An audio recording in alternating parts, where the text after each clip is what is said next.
The forest was eerily quiet, the kind of silence that made the hair on the back of Lyra's neck stand up.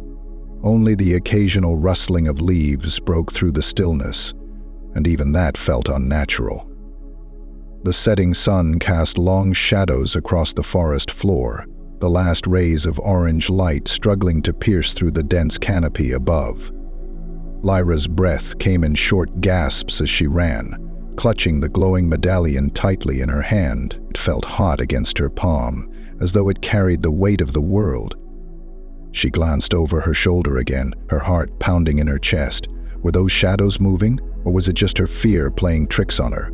The whispering in the air didn't help. It was faint, barely audible, but it felt like the forest itself was alive, conspiring against her. "They say the Chosen One is meant to save the world," Lyra muttered to herself, her voice shaky. "But no one tells you what it feels like to be hunted." And so the Legion was created. A loud, bone-chilling howl shattered the silence, and Lyra's blood ran cold. She tripped over a twisted tree root and fell hard onto the ground. Pain shot through her hands and knees, but she barely noticed. The medallion slipped from her grasp, rolling a few feet away. Its soft, golden glow pulsed like a heartbeat, as if it were alive. "Get up," she whispered to herself, her voice trembling as tears stung her eyes. "You have to get up." Before she could move, a figure emerged from the shadows. Its form was cloaked in darkness, shifting and swirling like smoke. The only thing visible were its glowing red eyes, which seemed to burn into her soul. Lyra froze, her body paralyzed with fear. "You can't escape your destiny," the figure said, its voice deep and resonant, echoing unnaturally in the still air. "The prophecy binds you, Lyra. You are the last ember, the spark that must ignite the flame." Lyra's hands trembled as she reached for the medallion, her fingertips brushing against its edge. "I never asked for this," she said, her voice cracking with desperation. "I don't want to be your hero. I just want to go home." The figure laughed, a low, cruel sound that made the shadows around it ripple. "Do you think this is about what you want?"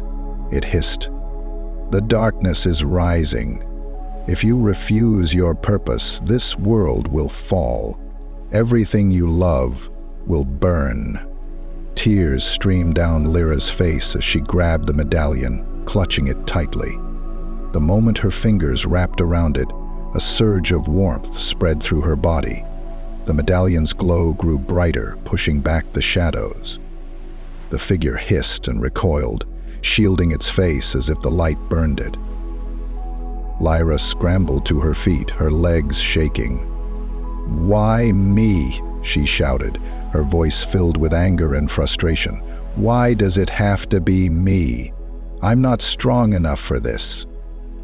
"The universe does not choose lightly," the figure replied, its voice quieter now, but no less menacing. "The Ember was passed to you because you are the only one who can wield its power. But power means nothing without the will to use it. Will you stand and fight, or will you let the world crumble around you?" For a moment, Lyra stood frozen, her mind racing. She wanted to run, to hide, to wake up from this nightmare, but deep down she knew she couldn't. She felt it in her bones, in her blood. The medallion wasn't just an object, it was a part of her. And its light wasn't just a burden, it was a promise. Taking a deep breath, she straightened her back, wiping the tears from her face. "If I'm the chosen one, then I'll fight," she said, her voice steadier now. "But I'll do it my way." The figure growled, retreating further into the shadows.